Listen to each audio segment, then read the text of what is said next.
মাকরু। এনায়েতুল্লাহ আব্বাসী মিডিয়ার সামনে গিয়ে বলছে মহিলারা মসজিদে যেতেই পারবে না। হজের সময় ওইটা ভিন্ন বিষয়, ওইটা ভিন্ন হজটা তো বিষয়। ফরজ। হজটা ফরজ এবং সেখানে নামাজ আদায় করা, ওই সময় মেয়েরা নামাজ আদায় করতে একেবারে ওরা করতে পারবে, কিন্তু পরে আর এমনিতে নরমালি আর পারবে না।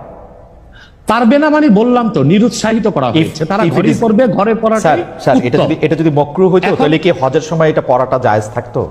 হারাম হয়ে যাবে না? তার মানে স্থানকাল পাত্র বেশে হুকুমটা ভিন্ন হবে না? হবে, কিন্তু যেটা যেখানে- যেটা হজে পারমিটেড, শোনেন। যেটা হজের মাঠে পারমিটেড, সেটা আর পৃথিবীর কোথাও মাকরু হইতে পারে?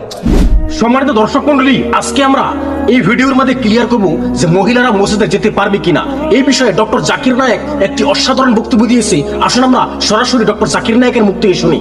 আসসালামু আলাইকুম ভাই, মহিলারা কি মসজিদে সালাত আদায় করতে পারে?